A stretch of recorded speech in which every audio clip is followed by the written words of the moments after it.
Listen, after reading Psychology of Money, now this book is the next book I'd recommend you read. The book is I Will Teach You to Be Rich by Ramit Sethi. And this is the one I have is the second edition, if I'm not wrong. Yeah, it is the second edition. This book it has gems. If you're beginning your journey on personal finance and how to manage your finance, this book has a lot of value. The gems in this book, you will not regret why you read this book. And if you Google Ramit Sethi, I think he has a YouTube channel on the same. But please, even if you go to his YouTube channel, make sure you read this book. And then what I love about this book, it has like people testimony on how it's benefited them from employing the strategies that were here. So the good thing about this book is it's like gives you step by step on where to start, what to do. If you follow the step by step guidance in this book, you will have a very balanced portfolio, and you'll also have a very balanced way of growing your finances and even growing in your personal finance journey. This book, amazing. And especially if you are in America or in the Western culture, in the Western part of the world, most of the strategies kept here, the banks, also the companies, there are companies that they exist there. So even if you just copy it step by step, you'll find that at the end of this book and after implementing all these steps, even your net worth will be higher than the way you were before. Now, maybe the disadvantage, according to me, that I found in this book is some of the strategies or some of the steps you cannot implement them directly as they are in other parts. For example, here in Kenya, where I am, you cannot like implement it the way it is. However, you can tweak it, or you can manipulate, you can adjust it. You can adjust it to fit the country that you are in. However, I will teach you to be read. This is a good book. It gives you steps by step. Do this, open this account. After opening this account, open this account, put money here, structure this, structure that. It's as if you're having a personal coach work with you, only that coach is inside this book. So I will encourage anyone, after reading Psychology of Money, read this book. I Will Teach You to Be Rich. Very good. And one of the things that I like the most about in this book, and I implemented, although not directly, I tweaked it a bit, is the way there's a recommendation, I think it is in page 290, where it's like a scientific way, or the figures of percentage on how you should ensure that your portfolio looks like your investment portfolio, how it should look like. Around page 90 there, 20% should go to rates, 15% should go to government bonds, and then 65% should go to stock market. Now, hapa kwa stock market kidogo mimi 65, now on a personal level, the 65% is a bit on the higher side for me. I cannot do 65% in the stock market. Again, my risk appetite iko chini kabisa. I cannot. I am still not yet there.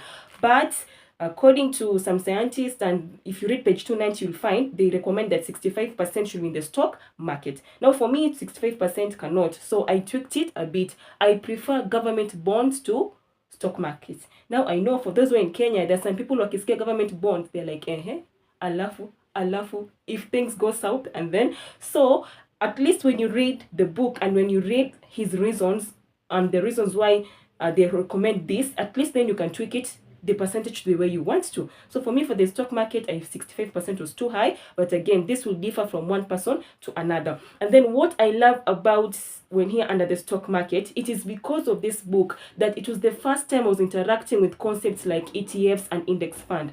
Since I was born until this age, I did not know kuna vitu zinaitwa ETFs and index fund.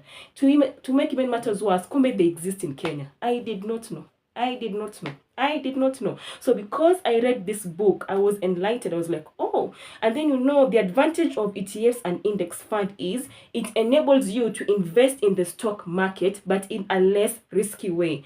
So like most people, when they buy shares in the stock market, they go to individual shares. You find that somebody has bought a share in this company, company X, and then this person has a share in company Y, and then they have a share in company A. So if company A goes down, pesa yake imeenda hivyo. If company X goes down, pesa yake imeenda hivyo. Like, that is the loss. So that is the now disadvantage of individual stocks, is that if a company fails, if a company is finished, you're also finished. You're also finished with that company, because your money has gone down the drain just like that. Now, instead of having individual stocks, you can invest in ETFs or index fund. So ETFs or index fund, you are investing into the stock market. Only that, instead of buying shares in one company, if, for example, you buy shares, I'm using Kenyan shillings, 10,000, that 10,000 shillings will be distributed to different companies. So instead of like buying 10,000, if I take my 10,000 and then I buy shares worth 10,000 in company A, if you got the ETFs or index fund way, you will buy, it will be distributed to across very many companies. So even if company, maybe you have company A, B, C, D, E in that ETF or index fund. So if company A goes down, you still have B, C, D, E. So you see, at the end of the day, your chances of losing your money imeshuka. So that is the advantages of ETFs and index fund versus individual stock. So if you're going to like 65% in stock market, the easiest way is to have your money in the ETFs or in the index fund. That way you protect your money from disappearing, all of it at once, So now that's it. But again, as an individual, I'm like, you can't go wrong with having an egg here and an egg there, having your eggs in different baskets. So for me, I'm like, you can have a little, very little percent of your portfolio in individual stocks, and then a larger part, out of this 65%, you can perhaps do like 20% or 25% in individual stocks, and then 40% in ETFs or index fund. So that way, even if you're investing in 65%, at least you know that your money is safeguarded. Now let me tell you, I learned all this because of reading this book. And I'm like, oh. And then I realized that in Kenya, we also have them. So in Kenya, I don't know if they're ETFs or index fund, but there is one. When you go to Nairobi Stock Exchange, there is NSE 15, like the top 15 companies. Now, if you buy shares in the NSE 15, you are basically buying shares at this, using your same amount of money, you are buying shares in all the 15 companies. So if one company goes down, you still have 14. If two companies goes down, you still have 13. And never ever have all the companies go down like that, at least not that I know of. So benefit kabisa of now your stock market. How did I know all this? Come on, guys, I told you, by reading this book. And I've not even scratched the surface. If you think I'm telling you everything in this book because I've talked about ETFs and index fund, no. On a personal level, this is one of the things that blew my mind, because I was like, what? Again, because stock markets, they intrigue me. I still have jitters about it, but at least by learning about it pole, the jitters is fading away, and by the grace of God, sooner or later, maybe I will go deep in there. However, my favorite chapter in this book, it was not on the ETFs, no. My favorite chapter on this book ilikuwa on the chapter that talks about conscious spending. That should be chapter 4. Let me see, is it chapter 4? Chapter 4, chapter 5 there, conscious spending. Hey, I know, tumesikia tukiambiwa, we have always been told, check how you spend your money, don't spend your money, but when you read this chapter 4 or 5, conscious spending, it gives you the freedom to spend your money. And not only to spend your money, but it also like shows us how sometimes we spend our money on things that don't really matter to us. It might matter to those around us, it might matter to a friend, but in real sense, it doesn't matter to us.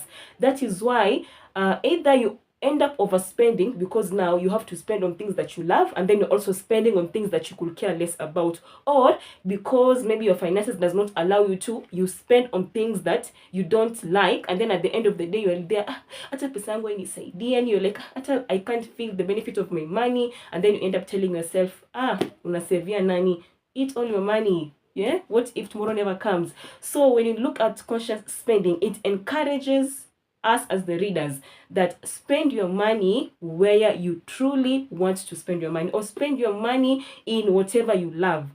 Like after you've set apart money for saving, you've set apart money for investing, you've paid your school fees, you've paid your rent, you've bought food and all that stuff. Now when it comes to that allocation where you have, like, for pleasure, the money you set out for pleasure, now where do you take that money for pleasure to? For example, I love reading books. As you can see, I really, really love reading books. Getting these hard copies, it's not cheap. It's not cheap. It is not cheap at all, especially here where I am at. It is not cheap. They're very expensive. So if you come, even my mother is like, you bought all those books with that money. Why? So she does not understand. Yet for me, this is my guilty pleasure. I love reading books. I love both fiction and non-fiction. I love reading books. So for me, this is my guilty pleasure. For someone else, they'll be like, what? Especially where I'm at, not in Kenya, but where I'm at. Sometimes when somebody finds you reading a book, they're like, you're that bored. Are you that bored? So they think that you only read a book when you're bored. But for some of us, the way I love watching movies, so the same way I watch movies is the same way I read books. Whether it is a novel, whether it's non-fiction, I simply love reading books. So I don't mind spending money on books for me. For another person, it's buying clothes. Now we will judge you. I myself will judge you. If you keep buying clothes more than you can wear, I will judge you. But why care? That is conscious spending. Perhaps you'll rather buy clothes than eat out. There are other people, they love eating out. Find them in all the fancy restaurants, even if it's not a fancy one. They have that. And then you'll find that some people telling you, yani, you mean you've taken 1,000 shilling. Umeenda ukakula tu nje. Kwani you don't know what to do with that money. So you see, here we are bashing you, like, why are you spending that 1,000 on eating out? Perhaps for you, that is how you tell yourself, unapigia mwili pole. That is how you comfort yourself. That is how you celebrate yourself working hard, by eating out. Now for someone else, what they enjoy is taking that 1,000 shillings and cooking at home. Now you will force yourself to cook at home. You don't know how to cook, and you don't even like it, and you don't even enjoy it. Now conscious spending will teach you how to save for the things you like. Now, if you really love eating out, you need to save for it. Don't eat out at the expense of your school fees. Usioko huko nje unacheza kwa restaurants and fees you've not paid. It won't make sense. So after you've handled the mandatory, you've paid school fees, you've bought clothes for children, you've done all that you need to do, you've saved, you invested. Now the money that you set apart for your guilty pleasure, now that money, you can spend it however you want to, as long as you have saved for it. And enjoy yourself. As they say, you only live once. We are here judging you, and it is your life. If you want to buy all the clothes, if you want to, if that is what makes you happy, and if you have planned yourself and saved enough for that. If you like to explore all the restaurants, do it. It is your life, mama. Do it. Do it. Don't be here trying to do things that don't make you happy, and then at the end of the day you feel like, asa pesa yangu hata inisaidii. So that chapter was amazing. Again, remember, it does not mean you waste money. Put money where needs should go. Do the first things first, and then that small portion that you have allocated for your guilty pleasure, do the things that make you happy.